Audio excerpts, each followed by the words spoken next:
Okay, I'll just say hello. I'm Stef. I'm a designer and technologist, and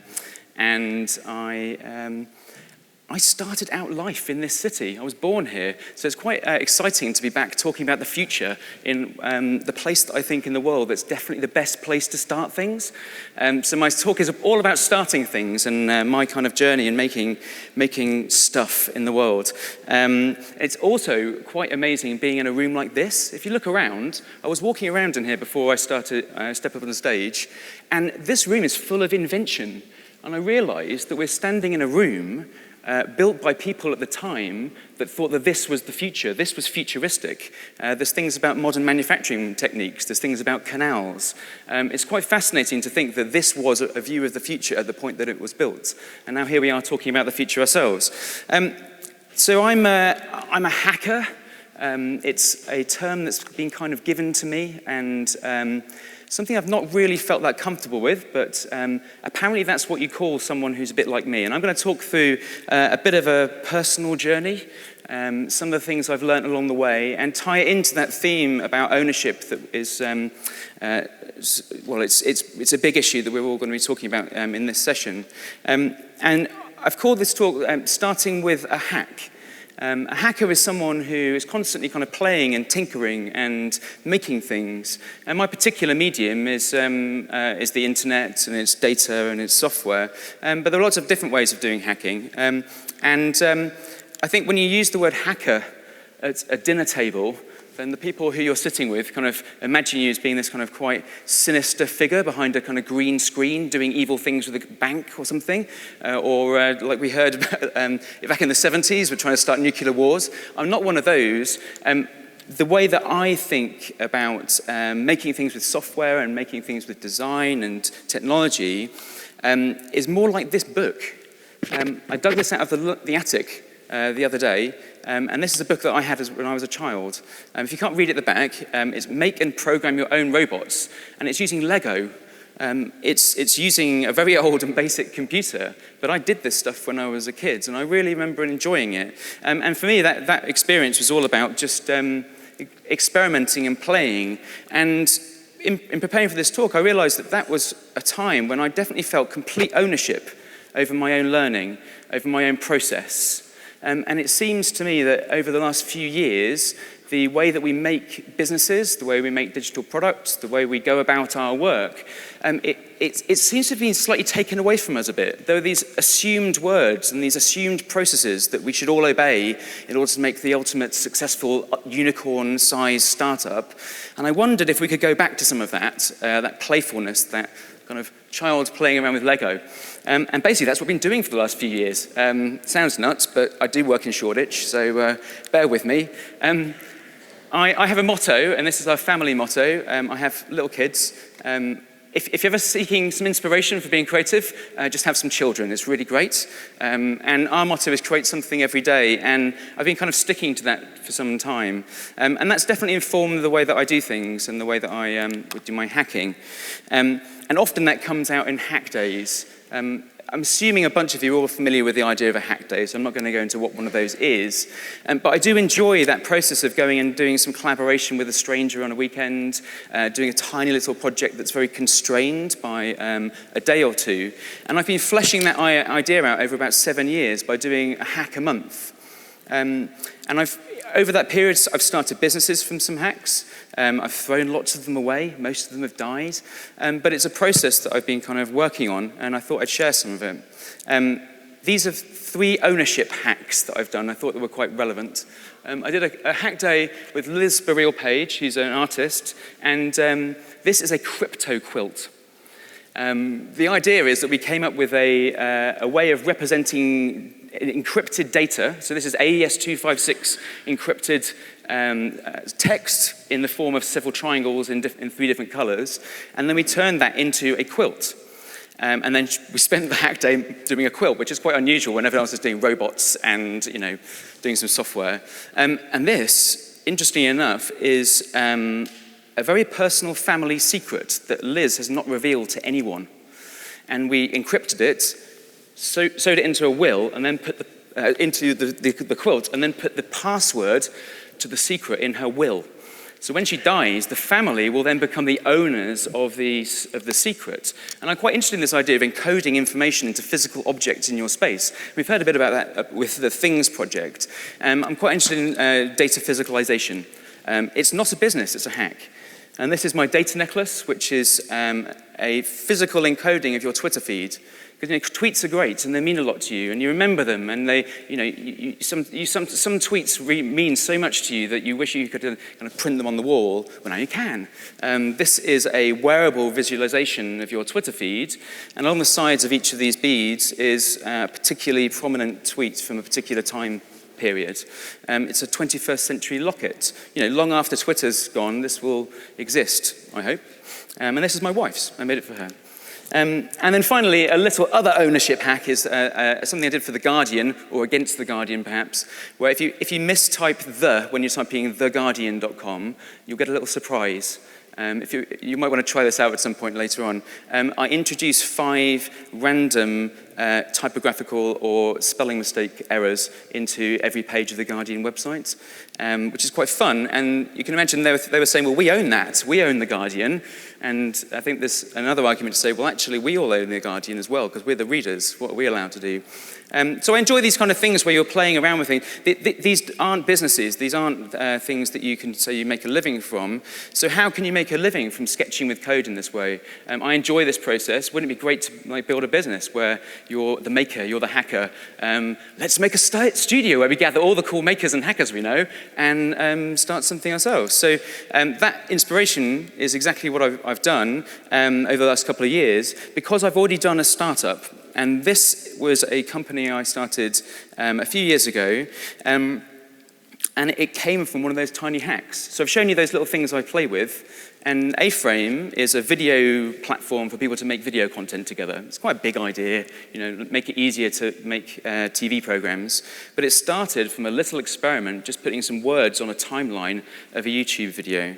And then suddenly, a few years later, we had 50 staff, we'd raised lots of venture capital funding and gone to America and all that sort of stuff. And I realized that the enjoyable part had kind of passed, so I left that company. And I realized that actually there's something about focusing on the bit that brings you joy in your work. And I really enjoyed those spare time little projects. So knowing that I was good at that and I was good at this stuff, I thought I'd try a kind of different approach to building things and start a startup studio. And we kind of joke about this. I heard you liked startups, so I started a startup to help startups. And basically, we built products with a kind of maker-first methodology. We got all the people that we knew who were similar to me in that process. I teamed up with a couple of other guys, and somehow we magicked up an environment where the process was important to us, where we, as the makers, had ownership over our own production. So we weren't trying to go and get our grandmothers to give us their life savings to start a business. We were going to hack, we were going to experiment and see what happened. And we called it a startup studio because the output of that studio, we hoped, through trying lots of things, we'd make something that stuck, a bit like the way Twitter started. Twitter started with lots of people playing, and then eventually Twitter emerged. And there's a lot of people who are kind of trying this now. It's quite an interesting model where it's very maker first. And the whole principle of the studio, and it's important that we had a kind of core idea, was to give a leg up to others. It's a leg up to the little guy, a way of kind of seeing if we could kickstart something. So the process we went through was to gather cool people in a room and then have an idea funnel. And this wasn't, we weren't trying to pitch ideas to other people. We weren't selling our services by the hour. This was extremely risky. Luckily, one of my co-founders had enough money to back us to basically work on what we wanted in a room together by ourselves without having to have clients, which is very luxurious. So we thought long and hard about what we would build, and we came up with this idea of a funnel. And over a period of a year, we tried out 50 tiny little experiments. Like we'd talk to each other about ideas that we'd had that lined up with our principle, and then we'd do little tiny code experiments. These weren't business plans. And then from that, we did 12 prototypes where we built one of our ideas in a 2-week period, and we'd call those hacks. So we'd start with an idea on a Monday, we'd sit down, design out what it would look like, talk to some people about it, and by Friday the next week, we'd hopefully have something on the internet. And then we'd throw it into the world. We'd just see what people thought about it and see how people responded and if they liked it. And so it was a period of amazing making for a year, and we really threw out loads of cool stuff, really interesting ideas. I realized that I'd enjoyed blogging, and I made a mistake with my blog engine that I'd written and revealed my drafts accidentally. And in revealing the titles of my drafts, I suddenly thought, well, why don't I get people to vote on which draft they want me to write, because I haven't got enough time. And that turned into an idea. We went for loads of different ideas, but it was a kind of intense period of making that looks like chaos, looking back on it now. And then came the axe. The period of making kind of happened, and there were some people who I collaborated in the room with us today. And at a certain point, you have to decide whether one of these hacks is working. Like, have people responded to it? And if they haven't, you have to be quite brutal and just go, right, well, that's the end of that then. Even if you love the idea, like that little blog engine I just talked about people voting about my ideas, we had, I don't know, a few thousand people using that. We couldn't see a way to make any money from it, so we just decided not to focus it on anymore and focus elsewhere. And this is quite a brutal thing to learn, but it's also quite...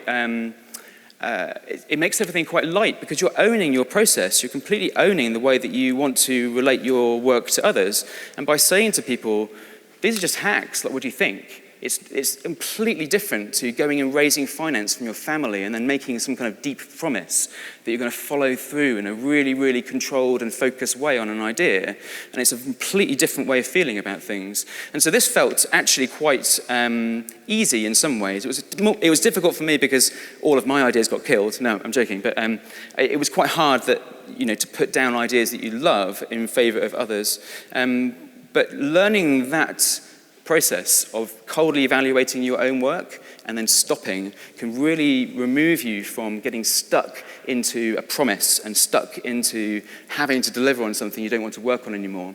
And I've been there. I've spent years working on things that I don't want to work on anymore just because everyone around me is telling me, yeah, it's going to be great one day. And then you grow the winners. I'm not going to pitch you the things we made, but out of that process, we had another year where we've made 3 businesses. So the kind of 50 little hacks, 50 little tiny sketches, and then 12 more developed prototypes that people used. And then out popped three early stage businesses that were all interesting, and they all have teams and revenue, and it's a completely different way of doing startups. I know startups are kind of on the wane, the way people think about them. But this is maker-led. This is like, we own these things. We don't have any investors. Like, we are the team, we made the products. If they live or die, it's up to us. And that's very different to how it is for a lot of startups I see, where there's a board, there's investors, and the ownership kind of slightly dribbles away, and the direction of the company becomes more about consensus and bringing several parties along. So in all this, there's a few lessons about that. If you wanted to follow a similar path, and I'd have advice for you if you wanted to talk to me about that. But the constraint of it all was really useful, that we had such a small amount of time to work on these ideas, and that was quite deliberate. I quite like the fact that on a Casio keyboard, there's only a few sounds that you can make. We're kind of the equivalent of that with building digital products. To go along with the theme of the ownership strand this afternoon, the only way that we are able to operate that fast by, in a week I was working concurrently on 8 different products, writing code, and so were the other people around me. The only way you can do that if you're sitting on the top of loads of services that have been designed to enable you to go quickly. And I know there's a lot of negativity around about what these cloud services and cloud platforms are doing for us. I would not have been able to put out that kind of level of work in that period if I had to invent everything, or if I had to buy a load of servers and put them in a room somewhere. And I really think there's a strong argument for the cloud being an enabler of creativity and personal creativity and maker-led creativity. And so there's something of a nuanced line that operate in the middle, where I realize that there's problems with these things, but actually for me to live and for me to do what I do, I have to sit atop these things. It's okay to quit. I think that you have to learn that if it's not working within the time that you've set out for an idea, then just stop. And a lot of people get tied up in startup land and they get burnt out. And I'm often telling people just to stop. And it's not all fun. It's very complicated doing 3 startups at once. It causes you a lot of trouble on a personal level. It's very difficult to have focus. And if you're a venture capitalist listening to my talk, and I'm sure, maybe there are some in the room, the mantra is focus, focus, focus, just do one thing. And we're going against that by having a studio approach. So the question was, did it work? Did we manage to get there? Did having many different things and not focusing and being defocused, did that enable us? I'm not sure, because we still haven't proven the things that have come out from that studio, but I don't know many little kind of maker studios that have managed to do that kind of process and then come out with 3 businesses that are working. So there must be something there, and there are others now in London who are trying something similar. There's places around the country that are kind of starting. In Germany, there's some very popular, very big businesses. But I want to end on something I think that everyone can focus on around this. You don't have to start a startup studio to behave in this way. What I realized in the whole thing is that basically I'd encoded side projects as my core business. I love doing side projects. I love doing hacks. Side projects are where you completely own your own time. You own your own focus. That's where your passion is leaking out in the world. And it's really important to focus on that, I think. I had a wonderful meeting with a VC this week, and he said, I asked him, how do you choose who to invest in? And he said, I really pay attention to people who are passionate and have been working on stuff in their spare time. If it's leaking out in their spare time, then that means there's something there, and they'll be really, really good at following through. So I have a couple of things. I'm drawing monsters. This is my current little thing. I have an Instagram account where I'm drawing these little monsters with my kids. I don't know what that's for. And I think it's okay not to know what it's for yet. Just play and let it come out. Something might emerge. Maybe I'll make some t-shirts with monsters on. I'm telling stories. And I understand that Matt is here, who is all about stories. You don't know, but you inspired me to tell stories to my children. And now we have this thing where I'm recording all of my bedtime stories with the kids. And they all go up onto the little website where they can listen to it again afterwards. It's kind of like, I don't know, maybe there's a little product there. I don't know. It's a side project. So I really want to leave that message with you that you... in all of this, we've done a grand experiment around owning our own process and doing things in a very different way to others, and trying to be experimental and to be maker-led. The thing that's emerged as the main thrust of it all, though, is that you have to be passionate about what you do. And of those 3 ideas that came out of that studio, the real reason each of them worked, the only reason they worked, is because they were owned by one person who cared about that idea and wanted to see it come out in the world. So passion is the conclusion from 2 years of makeshift, and that's 20 minutes distilled down for you. So that's me. I'm Stef. I'd love to have a chat with you about any of this. If you want to catch me, I'll be outside. Good luck with your side projects.